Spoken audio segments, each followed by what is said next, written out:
their insights of ECE in real-time domains. Today, in this concluding session, we are truly honored to have with us Dr. Srilata Ma'am, Scientist G from the Indian Space Research Organization, ISRO, an eminent personality who has made remarkable contributions to India's space programs. Now, we are honored to introduce Dr. Srilata Madam. Ma'am presently leading the Department of Human Resources Development Division of Vikram Sarabhai Space Center, Thiruvananthapuram, Kerala. Srilata ma'am is a senior scientist in Vikram Sarabhai Space Center with a work experience of more than 24 years in the design and realization of scientific instruments for atmospheric studies. Ma'am has joined the Space Physics Laboratory of Vikram Sarabhai Space Center after graduation in Electronics and Communication Engineering from the College of Engineering, Trivandrum, and then went on to get a post-graduation in Microwave and Television Engineering and doctorate in Electronics Engineering from Kerala University. Ma'am was Payload Deputy Project Director for Checkout Systems for the scientific payloads from SPL, which were flown in Chandrayaan 1, 2, and 3 and Mars Orbiter mission. Ma'am was also a part of the IDEA payload for PS4 of C-38 and ENWI LP EACE payloads for Surya Grahan 2010. And for our contributions was awarded ISRO Team Excellence Award in 2010. Dr. Srilata ma'am is the reviewer of many online conferences and Journal of Aerospace Engineering and IEEE Aerospace Electronic System magazine. Srilata ma'am is the member of Technical Council of IEEE Computer Society and life member of Indian Society of Systems for Science and Engineering. Ma'am has over 100 ISRO internal technical reports, test reports, and technical documents, and around 24 peer-reviewed papers published in refereed journals. The latest one as co-author on the observations of the scientific payload Ramba LP on Chandrayaan 3 lander, published in monthly notices of Royal Astronomical Society. Ma'am has also given around 16 invited talks in various institutes. Srilata Madam is a member of the Board of Studies of Mar Baselios College of Engineering, Trivandrum, and Advisory Board of TPLC, Government Engineering College, Trivandrum. At present, as head of HRDD, plays a key role in impacting various training programs to employees while staying updated with the latest advancements in her field of expertise. We are privileged to have such an eminent personality with us today to share valuable knowledge and insights on the topic signal processing for scientific payload. On behalf of brilliant group of technical institutions, we warmly welcome you, Madam. With great respect, now the session is now over to you, Madam. Thank you, ma'am. Thank you, Kavita, for that nice introduction. And is it okay? I have some 1 or 2 doubts? Am I audible? Yeah, yes, ma'am. Yes, ma'am. Should I be switching on my video, or is it okay? It is fine for both, madam. Okay, fine. Okay, thank you, thank you. So let me wish all the dear participants a pleasant good evening. I deem it a privilege to be a speaker in this faculty development program on emerging trends in VLSI design and for signal processing and communication system. And on the onset itself, I would definitely like to express my sincere thanks to Dr. Naraya and Dr. Kavita for inviting me for this session.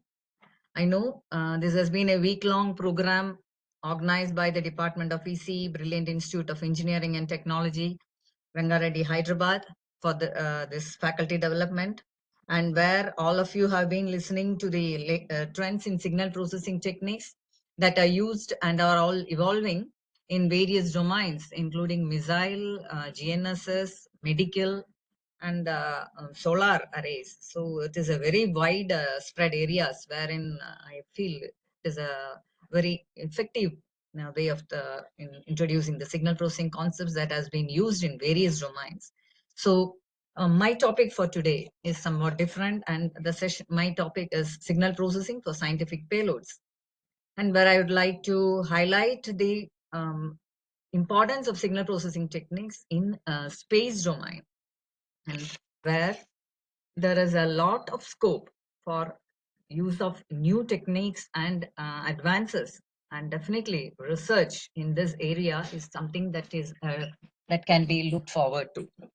So with this, I'll just start my presentation. I'll share my screen.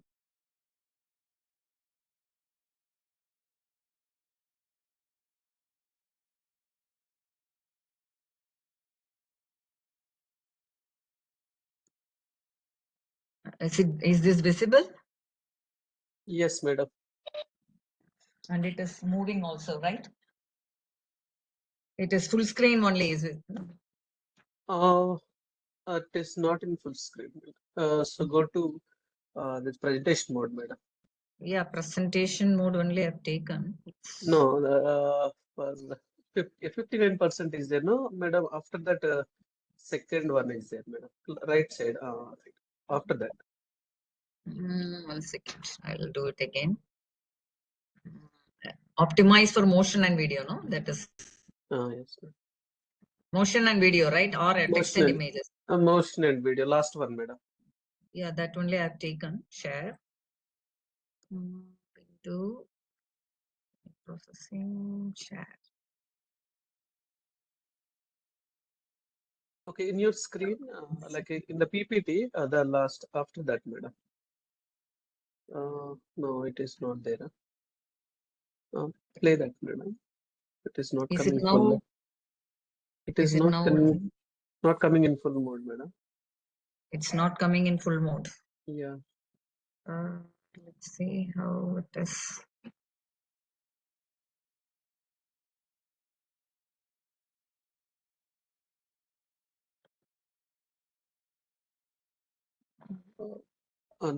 Play that one, madam. But this, otherwise, I make it as 100%, madam.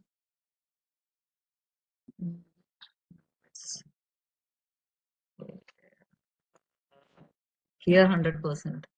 You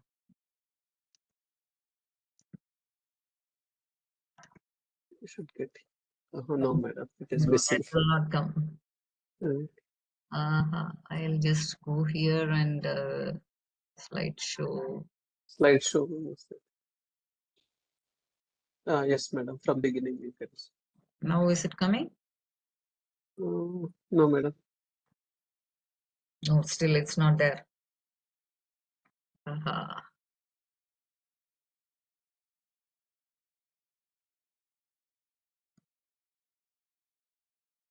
Is it now coming?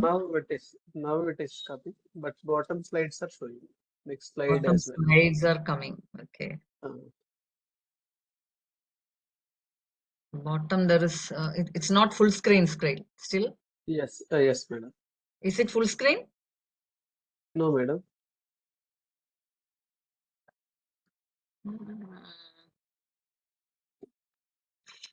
Sorry about it. No problem.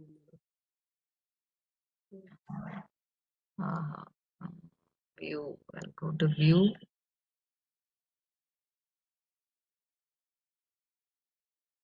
Fit to window. Slideshow from beginning.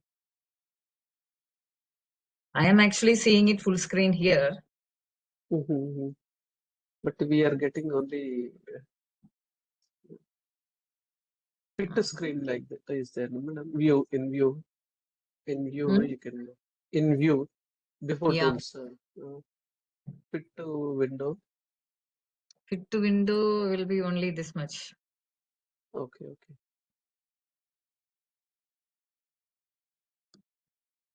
Yours is different. Looks like differently. I think if I make it PDF, then I had PDF video also. No, it's very small video was there, very small one in between. Oh, okay, okay. Right, Then but I'll India just payload. delete it. Yeah. Shall I go ahead like this if it's okay for you? And Okay, no are problem, madam. the slides moving? Slides. Can you click on next, madam? Yeah, I've clicked on next. It's not No, coming. madam. Oh, sorry. Not coming. It is coming. Second, you went to It's second. okay, madam. Fine. You It's can. okay. It's okay, madam. Fine. You Okay, can fine. go ahead. Right, then I think I'll just proceed. If you have any, I mean, you are not able to see the slide or anything, please stop me and we'll start that. Okay? Okay, madam. Okay, thank you.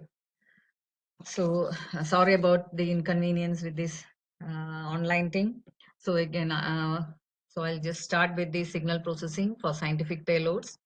And what I plan to cover is what a scientific payload is, what are the scientific objectives, and the space platforms that are available for a payload, major subsystems of the scientific payload, a typical block diagram, and some of the tasks that are done with in the payloads, and definitely some examples of signal processing in the payloads that I have been involved.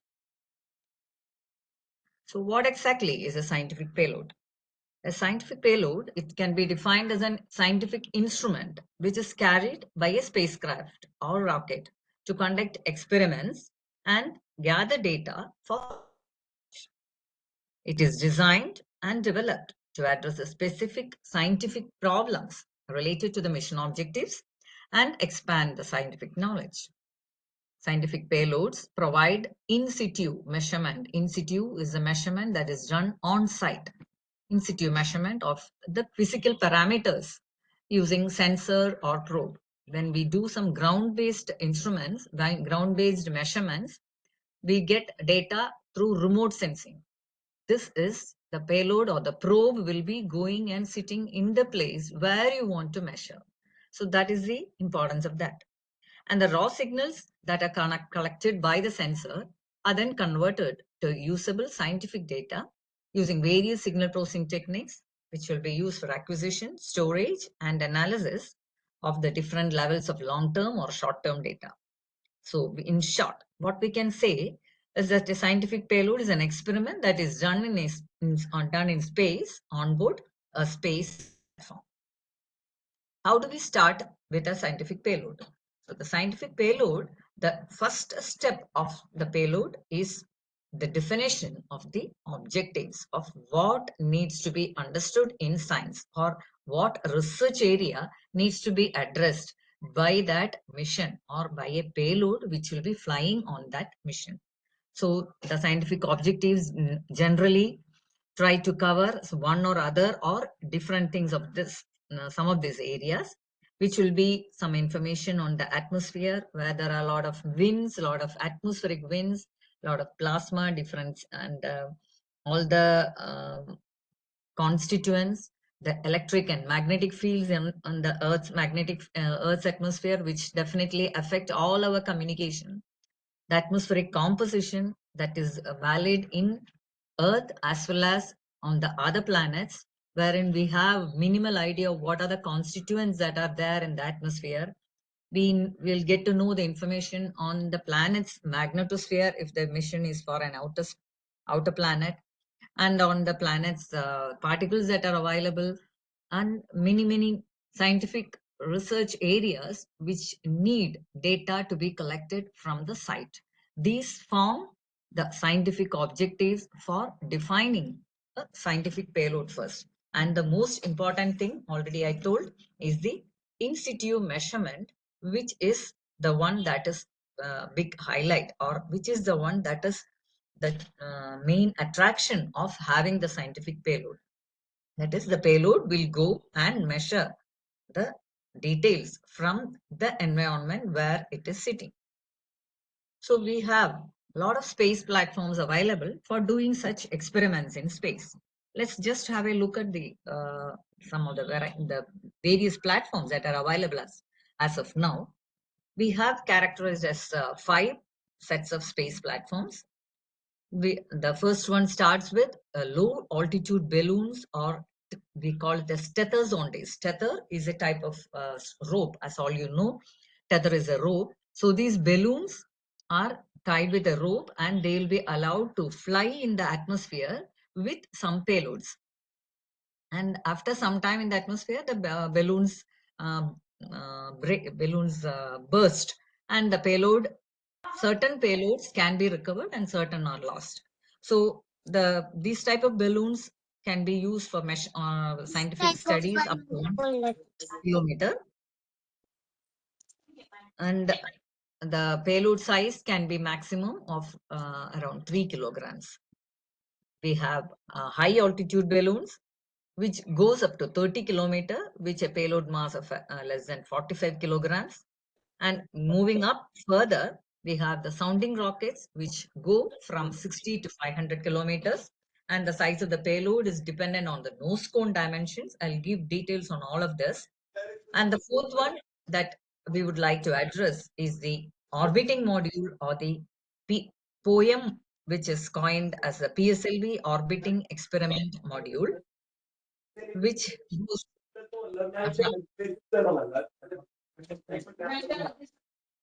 from, excuse me. Yeah, thank you. I muted him. The orbiting module, which is around orbiting around 500 kilometers, and the payload should have the dimensions which is fit inside the PSLV.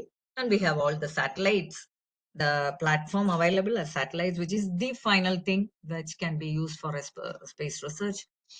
And the satellites orbiting at different orbital heights. Madam, And sorry, madam, you are at slide number 1 only, or no, I've gone to slide number 3. Sorry. but it is not moving, madam.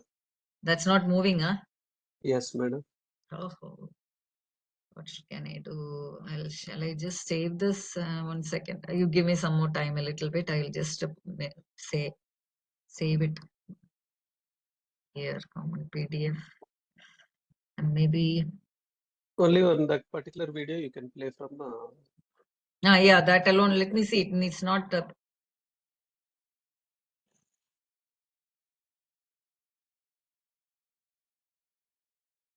I'll unshare and share again, maybe. Thank you for the input.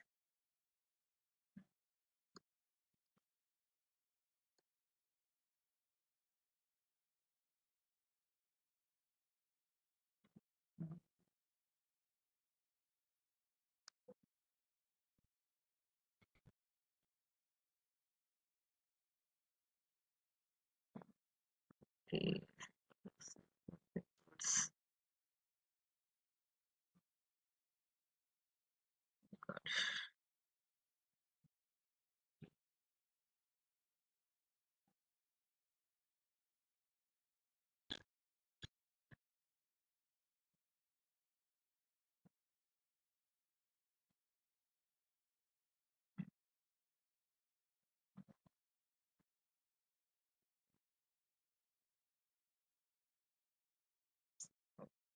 Sorry, they're not coming again.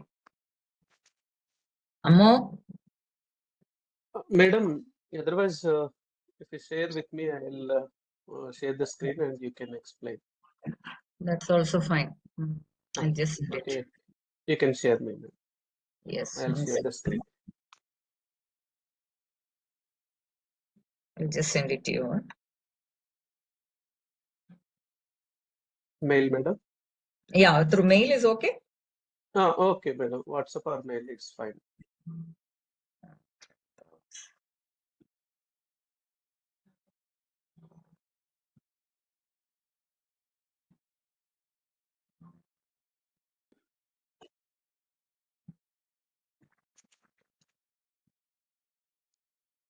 No.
Naria, can you tell the mail ID, whatever mail ID you have sent us?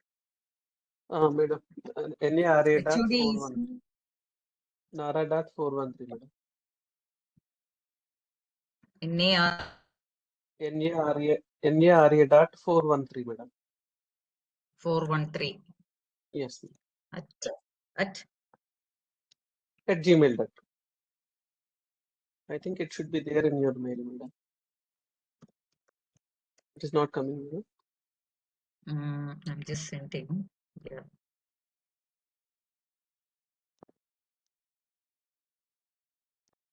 Just please check if you are receiving it. I've sent it from Nitya. Okay.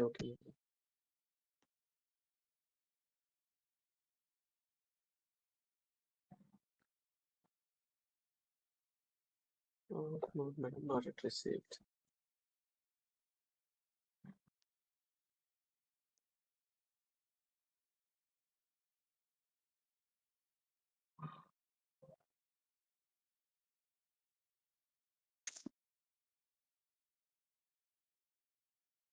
Yes, madam, I received. You've received. Yes, madam. Okay. Just a minute, madam. I'll download it and Right. I'll share it.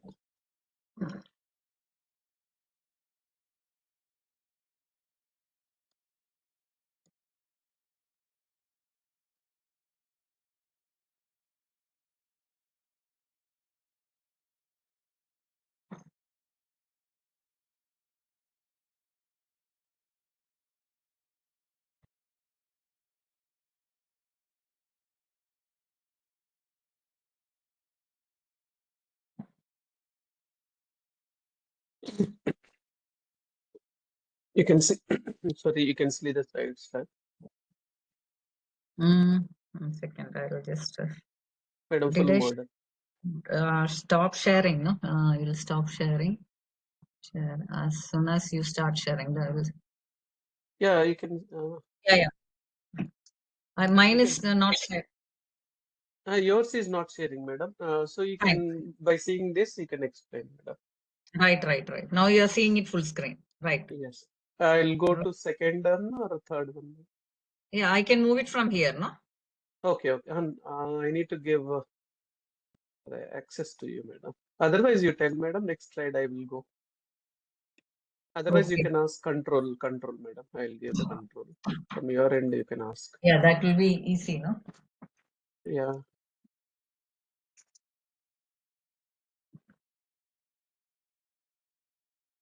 Could not find it here.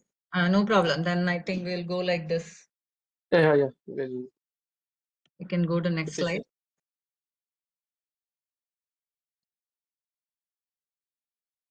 Yeah, this is where we were. Is it fully seen for you? Yes, ma'am. Great. Okay, so I was there in that second slide, I think.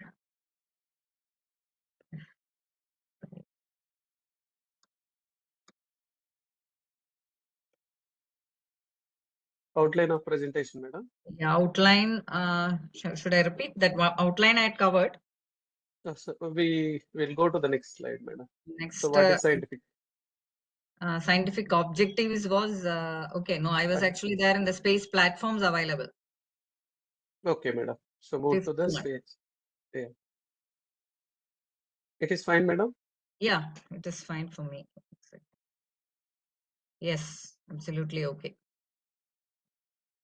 So yes, I actually talking. Sorry for all the trouble. Thank you for patiently being there.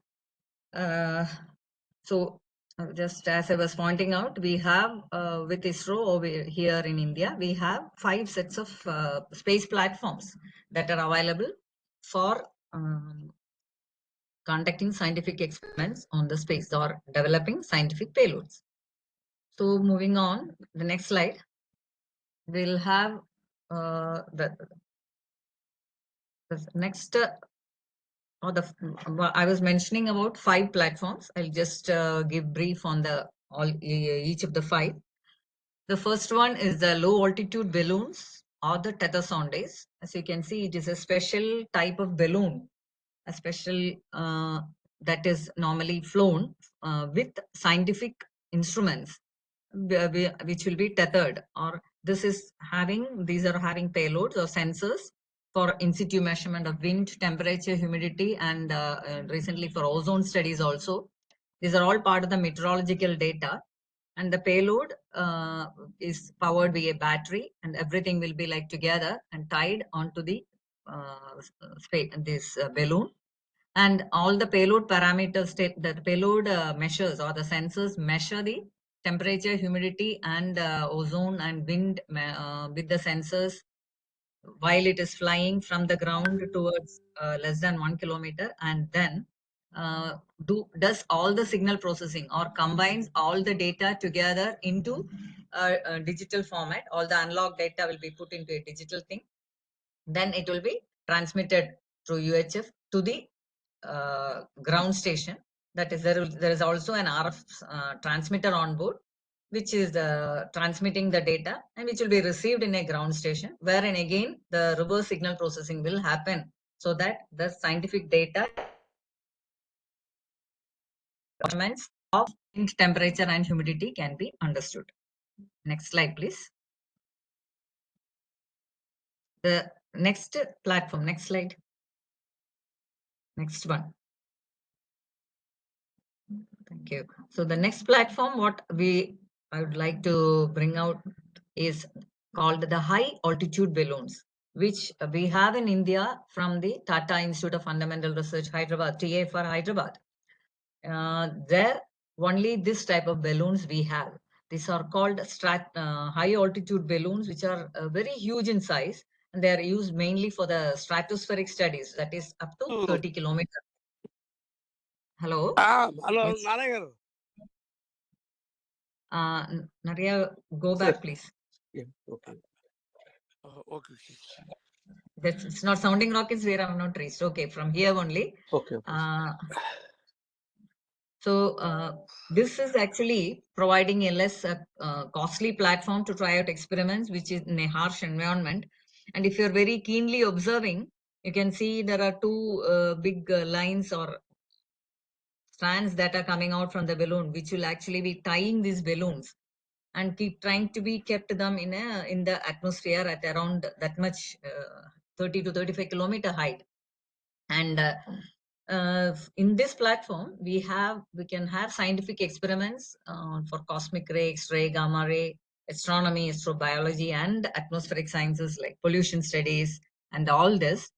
And there are provision to make the payload work in different modes by giving telecommands, so that the sensors or the data from the sensors are processed in the specific pattern needed from onboard itself, and then it will again be sent through an RF system to the ground receiver.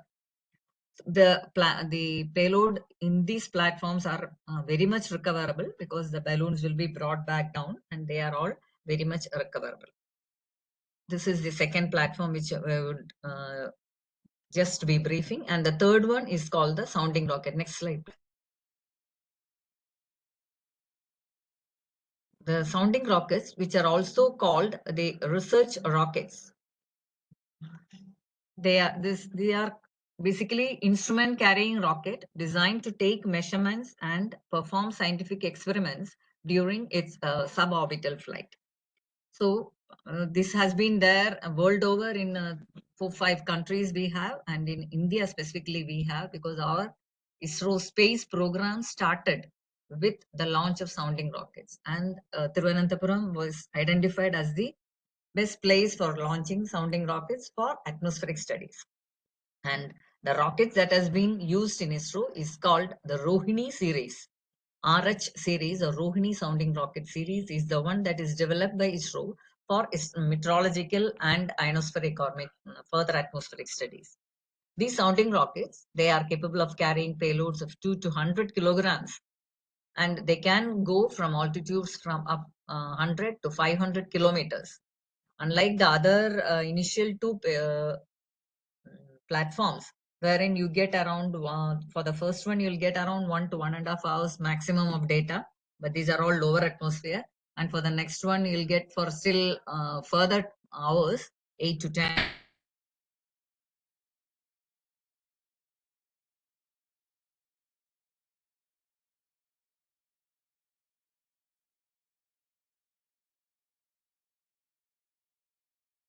Madam, we missed the audio.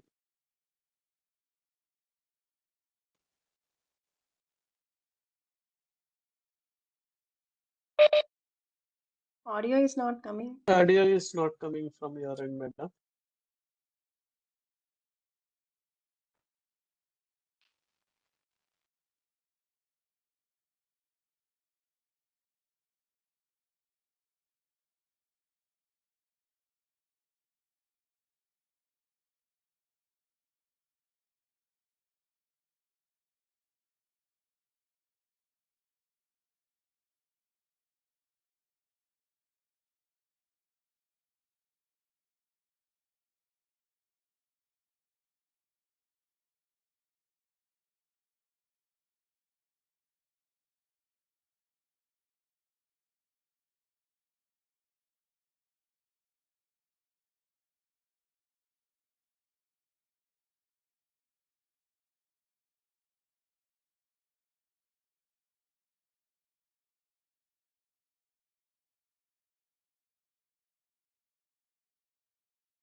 Yeah, I'll log in from there. Now I'm fine. Okay. Thank you. Am I audible now? Yes, madam. Okay, thank you. So, I think sounding rockets, you would have missed whatever I was telling. So I'll just go about again. Sounding rockets are research rockets which carry instruments, and they are used to take measurements and perform scientific experiments during its suborbital flight. So the payloads on the sounding rocket should have very fast responding sensor and electronics, and the individual payload data is all integrated into the telemetry and sent real time through the ground radar to the ground system, wherein the data will be decoded and separated out and then processed. All signal processing techniques will be used for digging out the data properly there. Next please. Next slide. Not the one before. I think that is not seen. Yeah. So I'll just show how many sounding rockets are there for ISRO. We have at present 3 sets. RH300 as such is not there. We have sounding rocket 200, RH200, RH300 Mark II, and RH560 Mark II. These all take the payloads to different height.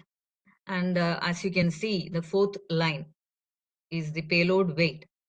So the payload weight is different for different payloads. And by the way, this RS200 means that the nose cone dimension is 200 millimeter. RS300 means it is 300 mm. 560 is the 560 mm. And the different heights they will be covering, they can be used for measurement of the atmospheric parameters up to an altitude of 85 kilometers, which is the maximum for a sounding rocket RS200. Ideally, it goes up to 60 to 65. And for the RS300, it is around 100 kilometers, or around 150 is the maximum. And for the RH560, we have it up to maximum of 550 kilometers. Hope I am audible now.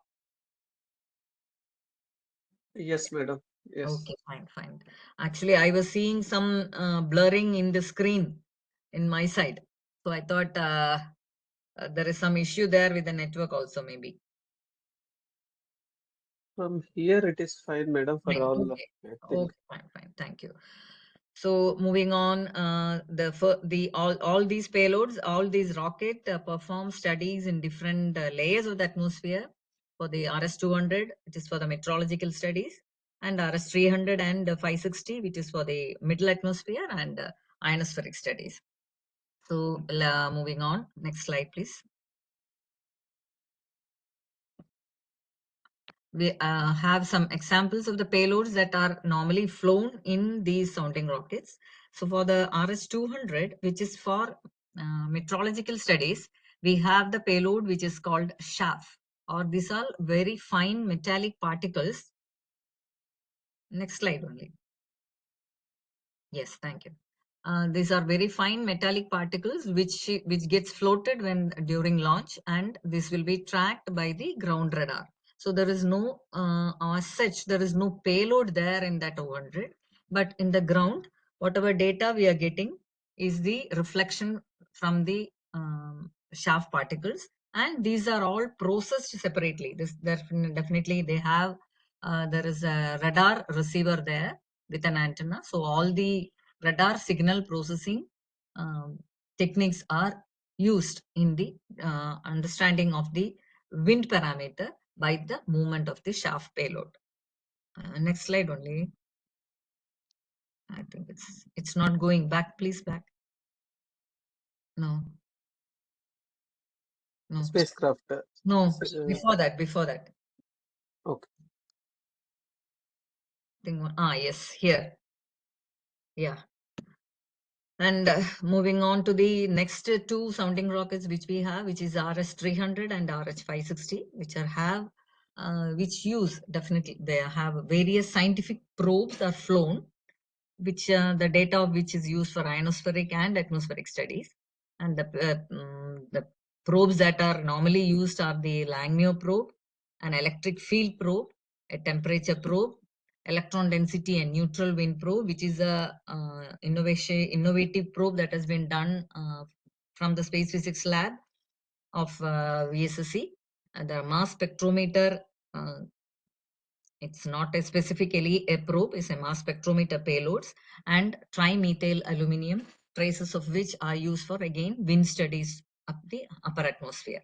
Next slide. Next slide. And that was the third platform. Moving ahead, we have the fourth platform coming in as the spacecraft, which is the final measurement platform that is available in space for conducting scientific experiment, which is a very challenging area to have design a payload for working in spacecraft. And these studies have minimal influence of Earth's gravitational and atmospheric effect. That is why the scientific payloads on board spacecraft are very challenging to design and develop also and get tested.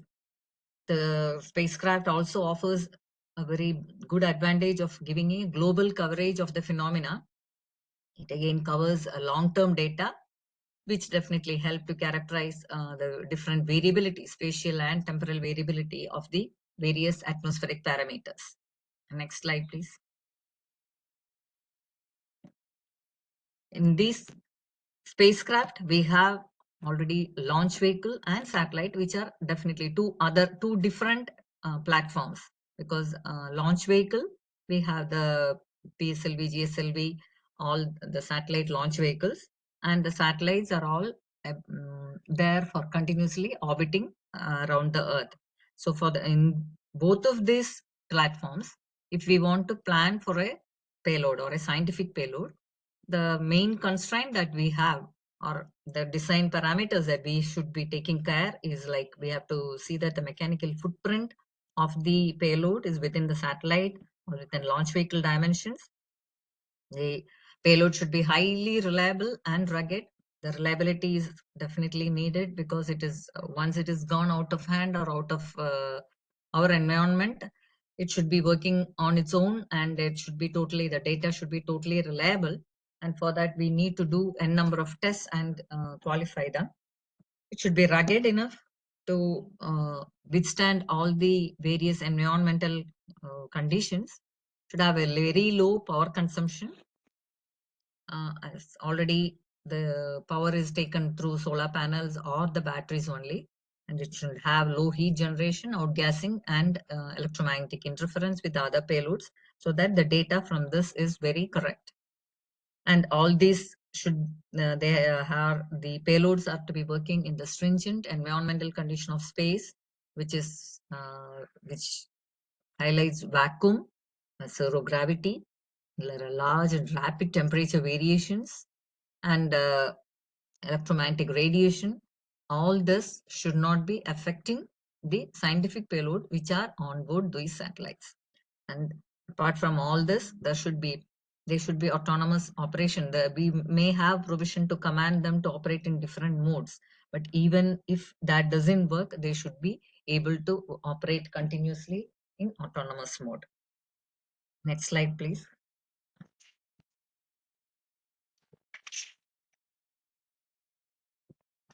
With some examples, we have the radar imaging satellite, which has been flown.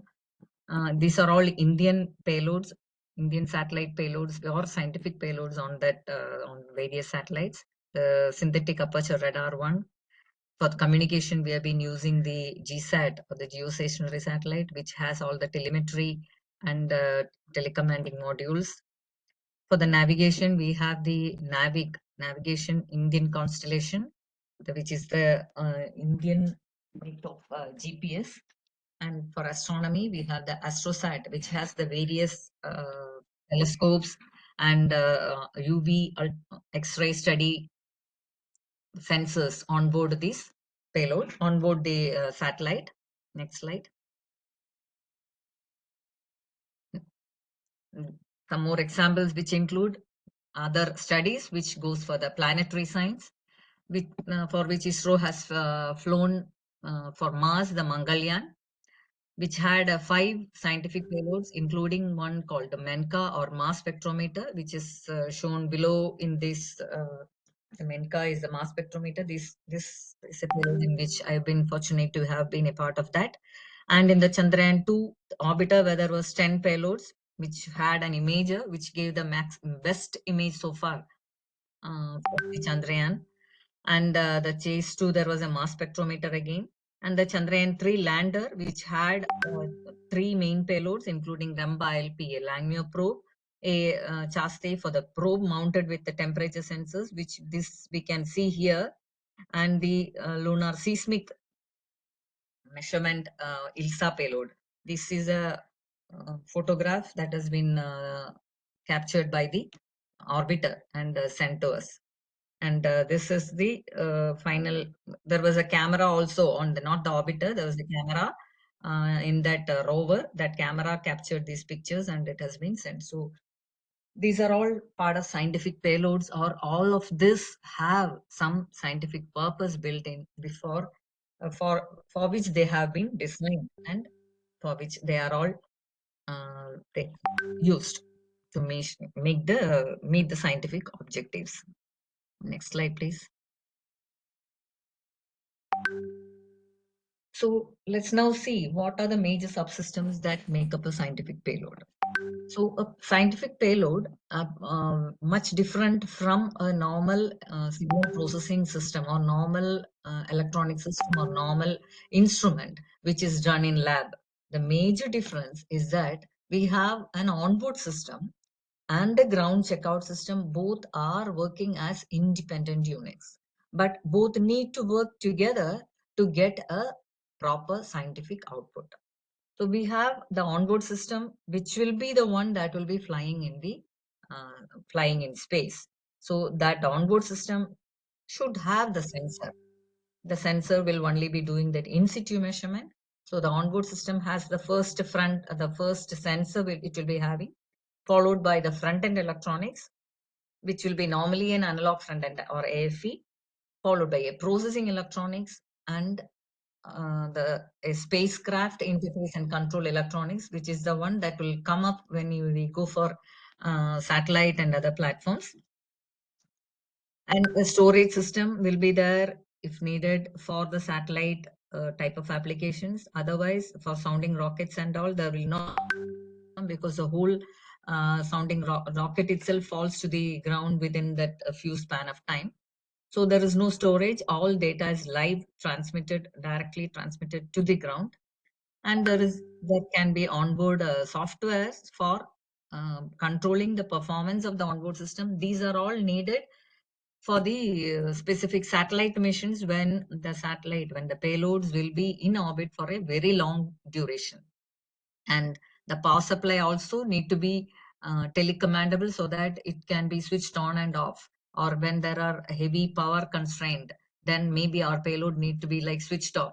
When there is a solar flare coming up, then our sensors may get saturated. So there should be a provision for switching off the power supply, which is what we coin as telecommandable power supply. The power supply on board is called the DC-DC converter, or either for the sounding rockets and all, we'll have the battery itself.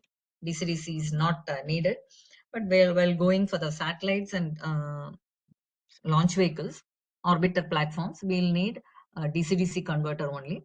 And the telecommandable power supply will also be is also a must for all the onboard system. So once all this are happening from sensor, all this unit in total will form the scientific payload which is on board. But once they send the data, what we are having now is a payload which is collecting data and processing it for sending it to ground. And the processed data has to be received in ground for us to get some decipherable, understandable scientific outputs. For that, we have the ground checkout system or the ground receiver system, which ideally start with the spacecraft simulator electronics, followed by a processing and the PC-based processing software. I'll explain a bit more. Each of these scientific payloads, or the onboard portion of the scientific payloads, have to be tested thoroughly before it is actually flown, so that whatever data comes out of it we have to understand. So we need to separate out the payload portion from the final processing portion. That place wherein we separate these two functionalities forms the spacecraft interface simulator electronics.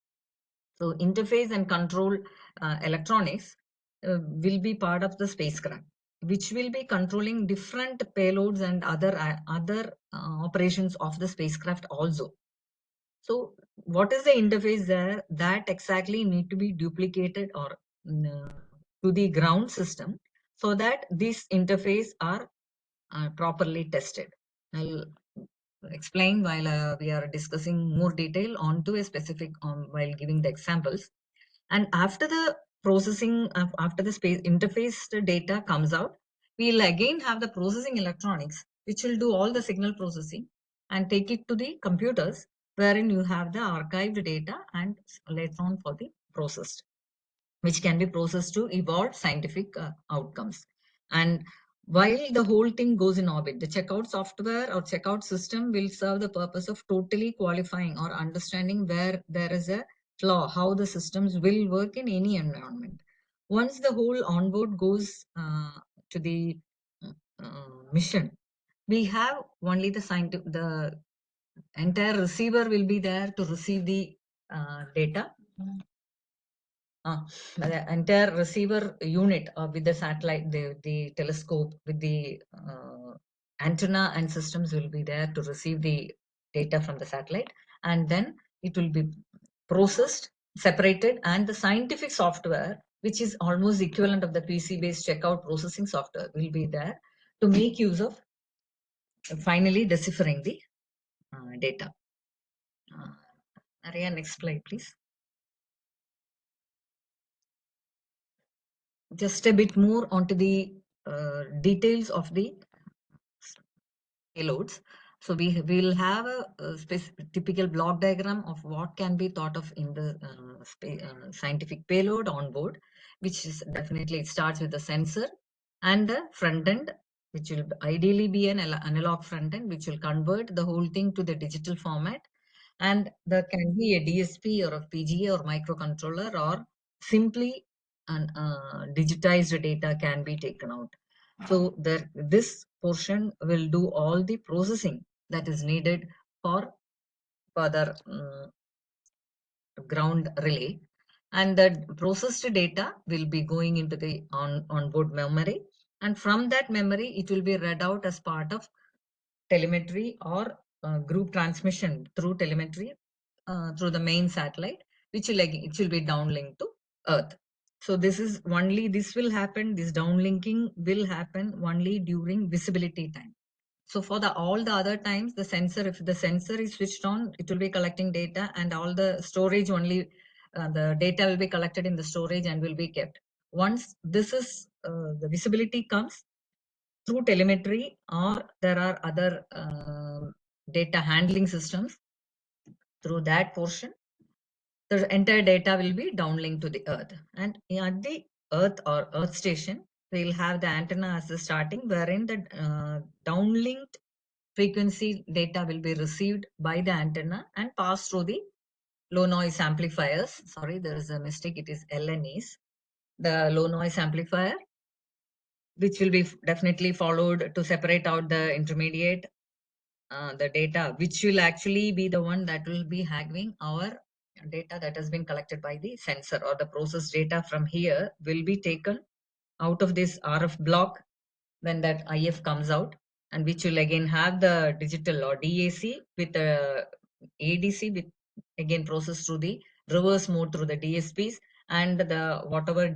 data output comes in, it will again be taken to and saved or archived to the computers or to the local memory, wherein you can use it later on for all the analysis. Next slide. Next slide. So what are the common processing tasks that will come up here? The main thing that we need to take care the noise, which is definitely there, because all the sensors are operating in very harsh environments, and there are multiple sensors that are operated simultaneously, and they all handle very, very weak signals. So there are for depending on the scientific objective, we'll have different type of specialized architectures for doing the payload signal processing. But definitely what all things will go in is called the pre-processing, which will be the filtering, calibration, and digitization processes, which will definitely be done on-board as well as in the ground. So these will cater to real-time on-board processing and some power efficient level of computation, seeing how the payload sensors operate. There will be an error correction. We just will be checking on board itself whether the received data is erroneous, or whether we need to do some correction to that. There is a small level of autonomy inbuilt in most of the payloads. And finally, before transmission, the data size is huge. There needs to be a compression, a data compression thing that can be put on board, which is normally done for all the imaging type of payloads. And the specific task that once they come down, what the specific tasks that are used for extracting data include all the processing techniques that we use here in the ground normally for extracting scientific outputs, which is the spectral or time frequency or FFT wavelet analysis, estimation of matched filtering and correlation techniques, all the decompression, lossless and lossy or lossless decompression techniques of the compression and decompression is correlated, and the error correction, it is because of the transmission error correction. What error correction which is mentioned in the first line is the error correction during signal reception. That is, onboard itself takes care autonomy. This is part of automation, autonomy of the payload. Now that is because of the transmission or the communication from the satellite to the ground. And finally, identifying some event or understanding about the event detection, which will all be part of the ground system processing units. Next slide, please. Next. So I have a small slide wherein some comparison I've done with some of the noise reduction techniques that is very popular in or most of the payloads address some one or other of these noise reduction techniques. I just put them in different colors, indicating that the black ones indicate that The low noise indicate the units or the noise reduction technique or the processing technique that is used on both onboard as well as in the ground system. And the purple colored is basic mostly for the onboard, and maroon colored one that is for the ground system, wherein this noise reduction or signal processing techniques are mainly used of. So the low noise amplifier improves, definitely all of us know that it's for improving SNR at front end, and it is very much essential for the weak signals.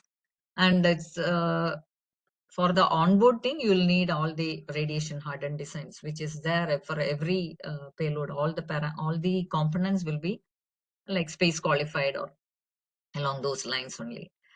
And for onboard, we have again analog filters, and cryogenic cooling is very, very specific for only very specific payloads only, because it reduces the noise for the imaging payloads.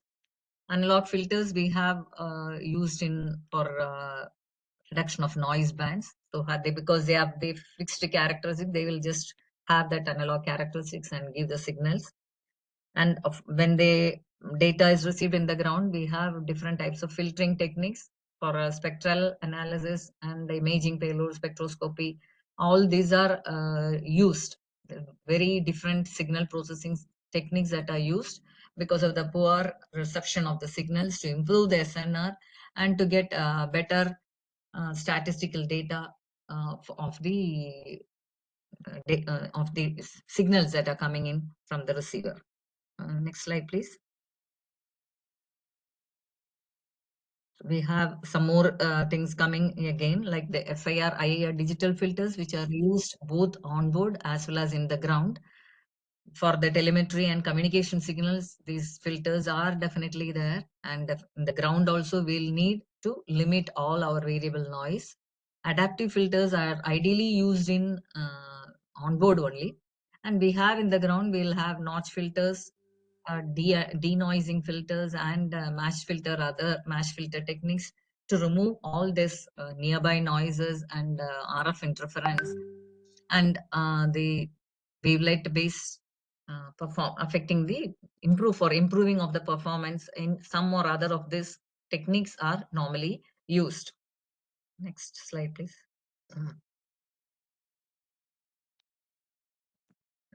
I think I'll touch some 2 or 3 more techniques, which are again there is like one is oversampling and averaging, which is used in the onboard payload electronics, as well as there the same thing will be used in checkout or not as part of the scientific processing also. Correlated double sampling, which removes the readout noise of the images, and some lock-in amplifiers, which is used on board for detecting very weak periodic signals. Because they are periodic, you can detect them very easily by controlling the lock-in amplifiers. Next slide, please. So moving on, I'll just go in details of some of the some of the payloads wherein the specific signal processing tasks have been used. Starting right from sounding rockets. Wherein sounding rockets, I already mentioned, these are some of the different probes that have been used. Langmuir probe, which is a probe which is a straight line probe with a normally sphere on the top, which is called the Langmuir probe. And the temperature probe, the typical photo is already shown, that it measures the temperature of the atmosphere, not the ambient. Here it will be measuring the electrons and ion, the number density from there, and deriving the temperature of the atmosphere. Mass spectrometer is the instrument for measurement of the species, of the different species. The trimethyl aluminum, which leaves a trace, it actually interacts with the oxygen atom in the atmosphere while traversing this, and gives out a color which is easily identified, or which can be easily photographed from ground. So that trace, when photographed, and using triangulation method, it will be able to give the wind direction in that particular region. That is the main use with trimethyl aluminum or TMA payload. We have an electric field probe. Yes, exactly as it indicates, it measures the electric field, or again the electrons through the different in the probe that constitutes the current, which will again be used to derive electric field. And the indigenous one, which is the electron density and neutral wind probe, which has two arms, as you can see. The two arms have two different meshes which are powered by with a positive voltage in order to attract with a negative voltage, sorry, in order to attract positive ions. And there is a Faraday cup detector at the two ends, which will give a positive current or ionic current, which can be measured and used to derive electron density parameters at that particular height. The next slide, please. Next slide.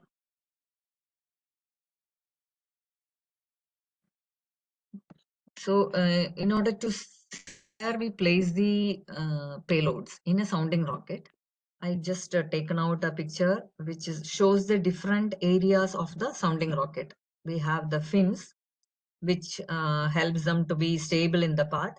We have the spin rockets, which help to push or propel the whole thing forward. We have a motor casing, which gives the desired thrust. And this is the area where we will all be interested, which is the payload area, which has the vehicle, all the vehicle avionics system and the scientific payload area positioned here. And this is the nose cone, which is the tip of the rocket and which will fall off so that the payload area gets exposed. And the sensor in the payload, which is mounted on the payload, is able to measure the atmosphere directly. Next slide, please. So there are already some sensors which are available in the vehicle itself, which control the parameters of which control the movement of the vehicle, which includes pressure transducers, accelerometers, shock sensor, impact sensor, vibration, navigation, and fiber optic sensors. All this, in fact, they all define what they are used for, or the measurement parameters already understood from their names itself. Accelerometers, definitely the measurement of the movement, the speed of movement of the vehicle. Next slide, please. Next slide. Yes, madam. This is. I need to go to next again. Avionics system onboard sounding record, madam. Yeah, I'm in that avionics system sensors. It's good. Okay, avionics to support avionics to Support scientific payloads, madam. Yes, avionics to support scientific payloads. Okay, we have several systems which are used to support the scientific payloads, which have again all the sensors and the telemetry and tracking that is already built in as part of the sounding rocket. There is a sequencing and power system which will say which payload data is where, and who is to power first and second. All this controlled by the sequencing and power system. There is a video imaging system if it is needed for taking the measurement as images, but this is very rarely used because the data volume needed for making image is very huge. Definitely the one that is very much needed is a data acquisition system and the transmitter to the ground radar. We have the navigational system which will decide which direction the rocket is moving along with the spin and other directions. The magnetometers, which give the 3-axis of the Earth's magnetic field, which is in fact used for deciphering the spin of the rocket, and the other acoustic and pressure sensors, which are also part of the avionics instrumentation system to support. Next slide, please. All these instrumentation systems definitely have signal conditioners, part of the processing, and transducers for monitoring vehicles' health, and perform mission-defined activities will be the sequencing system, and the telemetry system, which is the most important for communicating with the scientific data and the vehicle health to ground system. And the tracking system is there for tracking the entire vehicle movement and getting the data, seeing that the data is got on in real time, so that further scientific risk analysis can be done. Next slide, please. So we have, I'll just give some details on a payload in which I have worked. I was fortunate to have worked, which is called the electron density and the neutral wind probe and Langmuir probe. As you can see, I hope if I move my mouse, is it visible?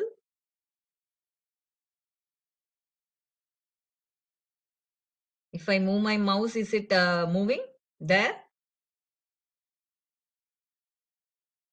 No. No, ma'am. Oh, okay. Then fine. I was trying to move here. No problem. It's okay. Then, okay. So the electron density and neutral wind probe and Langmuir probe, which has the two arms.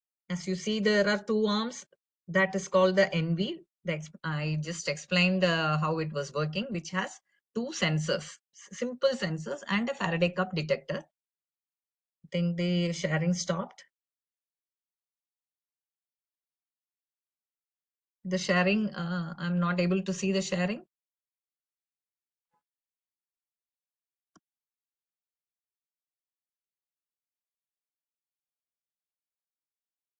Hello? Hello? Hello?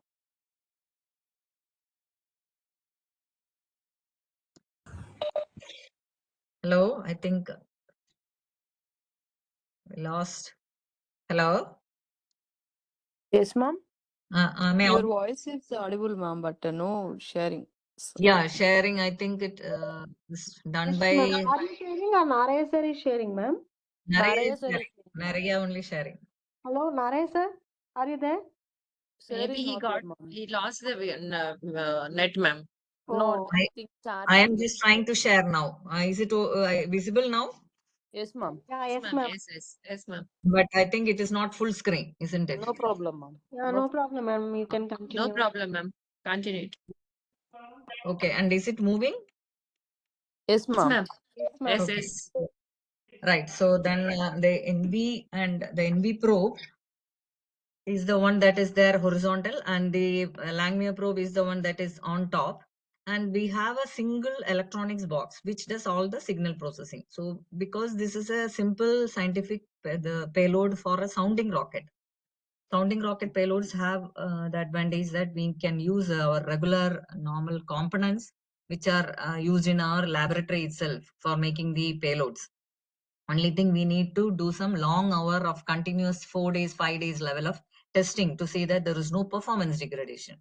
And you can see the dimension of this box will be like fixed. So whatever payload data comes out, or the sensor output, this what I told initially, this is the sensor outputs are all like current values. So either positive current, and the Langmuir probe has a positive 4-volt bias that has been given so that it attracts the electrons. So the electron current and the ion current, the electron current from the Langmuir probe and the ion current from the NV probe goes to this processing unit, which we call that NVLP electronics. And that electronics only gives the power for the both the bias current power and the power for the processor. All these are taken through the processing unit itself. And in that, what we do is first we have that low noise amplifier that the front end, which will just convert this current to a readable voltage. And we'll have filters and then different gain channels, because this was supposed to be a very simple experiment. Initially, what we had, like the data, the total swing of the current values were separated into different gain channels, and the output was taken directly itself. We were not using any analog to digital converters. It was taken directly as an analog channel itself to the telemetry of the sounding rocket. This was flown, 7 payloads like this were flown as part of the Suryagrahan during 2010. That was the time we had developed this NV payload also. So this we have flown again later on also. Only I mentioned that was the first time. So we had made 7 numbers of this, and all of them were tested thoroughly in the lab and used for measuring the atmosphere or the parameters during Surya Grahan. So how do we go about testing it? Here we have the payload electronics. So when we test in simply in lab, we will not be using the sensor because the sensor will not be effective in a ambient environment wherein we have our normal ambient pressure and temperature. The specific sensor used to measure the very low current that is coming of the order of nano and milliamperes, nanoampere and picoampere, and definitely in the ground we cannot use that. So the testing, as far as the laboratory level testing is concerned, we will have only the payload electronics will be tested. And here, because it's a very simple procedure or very simple processing only is involved, we need to use only a data acquisition card and connected to the computer. There will be another USB based acquisition card and the software which is there in the computer. All this will form as can be termed as the payload checkout. These all will be significant only when we go for higher or spacecraft platforms. But tests and all need to be done at any point of time. So these will be the payload. These are the payloads that were tested in lab very thoroughly, continuously, and finally it got integrated as part of the sounding rocket. So here you can see the base. This is the area of the area down very below is called the motor, and the area up from that up till this area, up till the last end, that is the payload area, wherein you can see are all for orientation, then other orientation, sequencing, all initial areas. And while you go up, the scientific payload area comes in. And the top, you can see the NV payload. I hope you can see my mouse moving. No, ma'am. No, okay. So the top one where No, is ma'am. the Yes. Now it is okay, madam. Now it is okay. okay. The top one, the top area is where we are keeping our sensor, and just below the sensor, the platform is there. Below that only is the electronics where all the processing is happening. So this is how it got integrated and it was flown. So that was one level of signal data, one level of scientific payload, which was flown in a sounding rocket. Moving up higher, we had the next spacecraft or space platform wherein test was done was called the PSLV Orbital Experiment Module, which has basically an experiment equipment bay in the 4th stage of the PSLV. When the 4th stage already has initial navigation system, telemetry, safety, and a lot of other equipments, and there is provision for keeping scientific experiments also. There are some free area where you can keep the scientific experiments. So all these help to the orbital platform to function there in orbit as a small level of experiment module, wherein this will start functioning only after ejection of the primary payload or only after ejection of satellite. This particular PS4 stage will be brought down to around 300 to 400 kilometer, and then our payloads will be switched on in that module, in that area, and we'll be able to collect the data when the payload, this thing is orbiting around the Earth. Only constraint there is that this does not have a longer lifetime, as much as a long lifetime as that of spacecraft, because it's down in a very low orbit and it does not have much extra power or other extra propulsion or propellant systems which can help to regain height or live for a longer duration. So, but this platform is very much useful for microgravity experiments and technology demonstrations, because at that orbit at around 400 kilometers, you definitely have a lesser level of gravity. And the payload that we could fly initially was during 2017 itself, though we have done very recently last year also a modified version of this payload, This was called the IDEA, or the ionization density and electric field analyzer payload, which is again has the electron density and the neutral wind probe and the Langmuir probe and a magnetary axis magnetometer. Apart from the other two, these two were similar in function to that of the one that we had flown in sounding rocket. So here the processing electronics was like almost similar, but the magnetometer processing was a bit different. Here the all the X, Y and Z axis of the magnetometer data, or the XY Z axis of the orbiting platform, was measured by the accelerometer, and it was the particular format and sent back to the telemetry unit of the PS4. And just to give a overview of what were the parameters, these are almost the same for our idea for the sounding rocket experiment also. Only thing, the current ranges were like very much different. This was made for measurement of picoampere to nanoampere for the NV electronics, that is for the ion current, and for the 250 to 450 microamperes for the electron level of measurement. This is one order of magnitude lesser than what we try to measure in the sounding rocket. So in the sounding rocket, we will have nanoampere to microampere level of ion current measurement, and the still further another type of measurement, or one order of measurement down for the electron current measurement. Bias, potential and all were the same, but the processing or the gain stages were like different from here and for the sounding rocket. And the voltage ranges were also different because each were catering to the particular telemetry that is involved. For this, for the orbital POEM module, it is for the PSLV, and for the other, it is the sounding rocket one. The total number of processing is like there is a filter also involved in the final stage before connecting to the telemetry unit. That also depends on the different platform that you are using. Moving up ahead, we could actually fly another payload in the Chandrayaan-1 as part of the moon impact probe, which was called the mass spectrometer. And this is the entire instrument of the payloads that had gone inside that moon impact probe. And this was the payload which had the sensor projecting out. This is the final view of the mass spectrometer, or moon impact probe, which could incidentally find water on moon.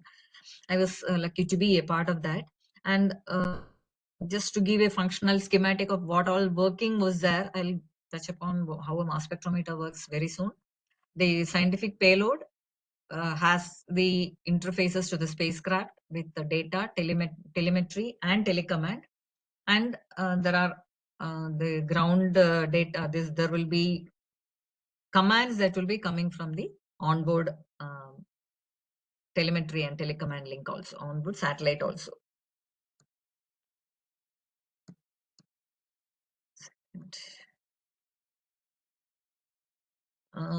This was also a similar mass spectrometry payload, which had the same functional schematic, MENCA, which was also based on the same mass spectrometer, but a better one. The initial one was able to detect up to 100 mass units, and this one had could detect up to 300 AMU or mass unit.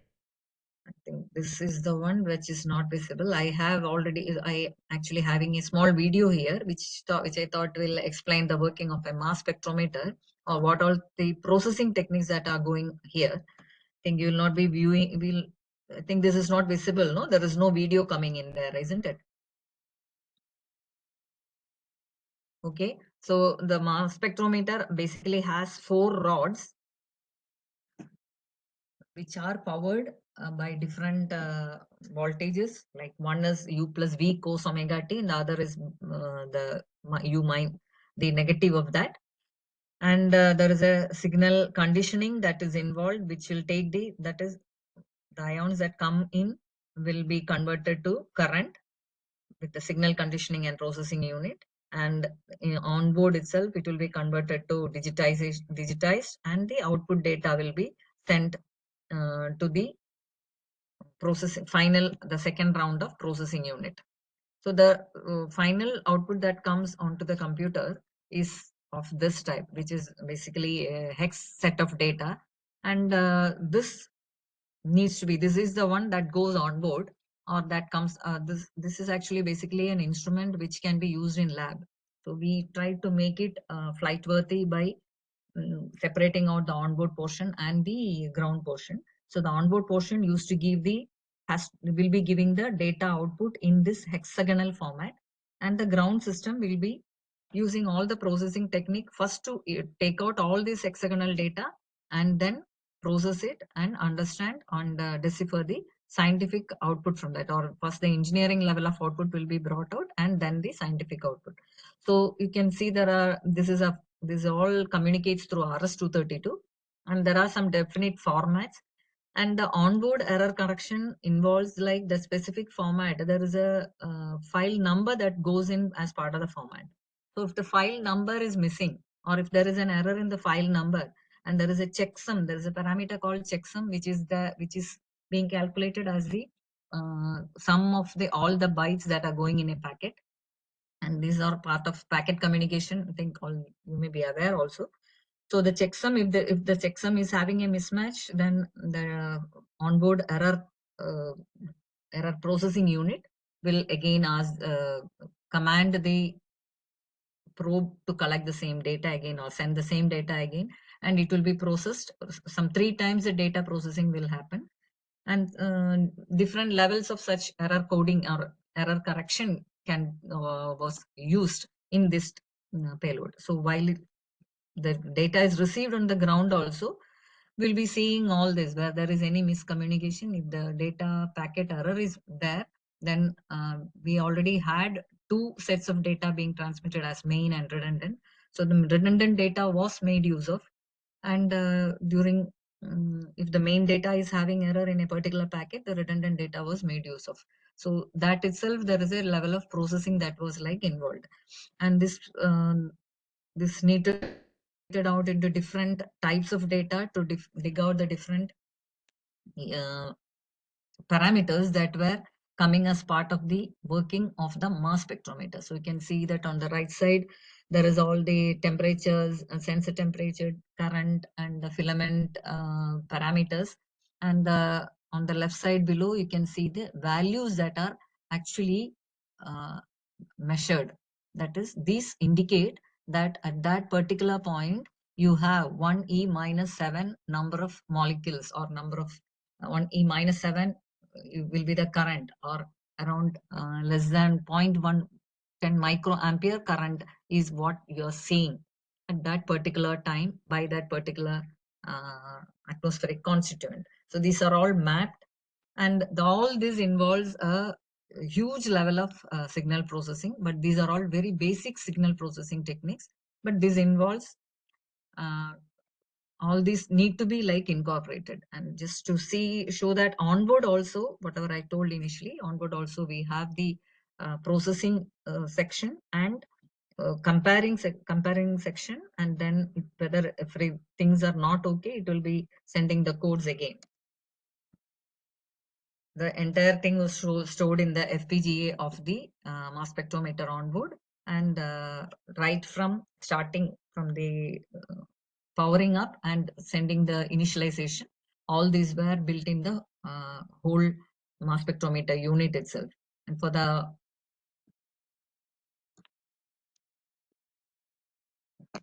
this is the onboard block schematic of wherein we have used the DSP, which was configured, one portion of which was configured to perform the FPGA functionality, and it had all the interfaces also going in, wherein the output of all this processed data, which were having different levels processing, were all given to the telemetry and telecommand unit of the spacecraft, which was used to communicate to the ground. So at the ground, we have the interface simulator and the software, which was used to acquire directly from the data, and the telemetry unit will be acquiring the telemeter data. So this was the final screen wherein all different sorts of outputs were digged out, or different levels of processing were made use of to dig out the data. This is the one that is there behind in the black and white screen as numbers is the output that comes out of the payload. And the other parameters are all the yellow one, the violet one are all the outputs of the digital telemeter, and the below one which shows a graph, which is actually showing the graph or the what is that, the intensity or the raw partial pressure of the particular constituent that is present there. This is a lab test, and we have the peak coming up near about 18, 19, or it is N2, I think, is the one that is coming out there. So these three form the main output of the MENCA out. And this was the final data, one specific sweep of the final data, which we had got after the MENCA payload was in orbit. And all these signal processings were put to effect for error correction and final digging up of the data. So just coming up, we can actually make use of a lot of new trends for coming future generation of payload development, wherein all the AI and ML devices can be used for the event detection in the ground and for error correction on board, and heterogeneous integration of the sensors and DSP with analog front end all together like an active sensor with a proper active output. That is all it is all will be coming up in future. A compute for anomaly detection, and the one that is already coming up is a quantum signal processing, which will definitely find a very big use in video imaging, and all the telescope, all the CCD imaging and all which are used in satellites. And the computing power also will be drastically coming down with the low power filtering, new techniques that are coming up, so that we can always look forward to bigger autonomous payloads and using high-speed interconnects with the photonic ICs and a mission optimization technique with both hardware and software co-design. I think these are all areas that are open for research and where a lot of new innovative techniques can all be made use of, so that better payloads or better scientific outputs with less errors can be thought of. So with that, I come to the end of my presentation. Thank you so much for patiently listening. I'm ready to answer if you have need any clarification. Thank you. Yes, thank you, madam. Dear participants, any doubts from this session, you can ask.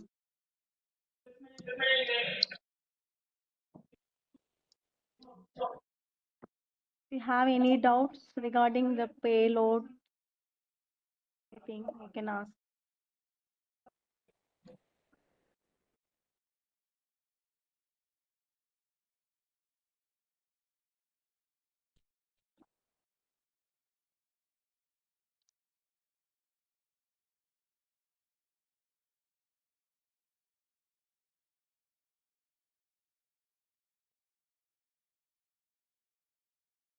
Okay, yes, no doubts.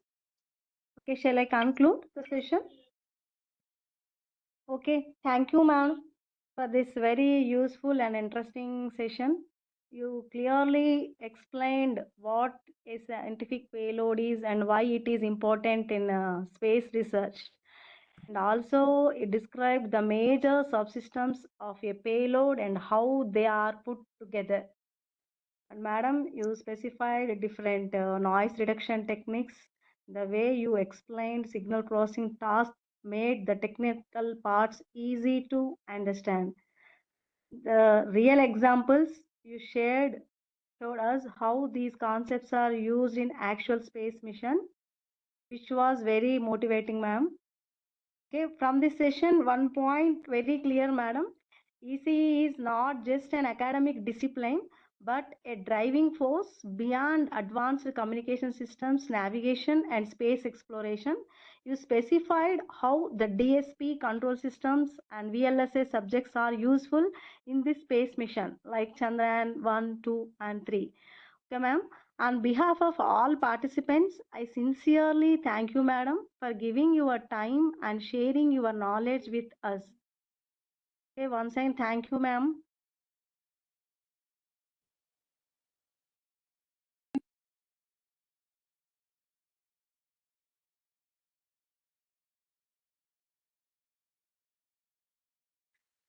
Madam got. Yeah, thank you very much, madam.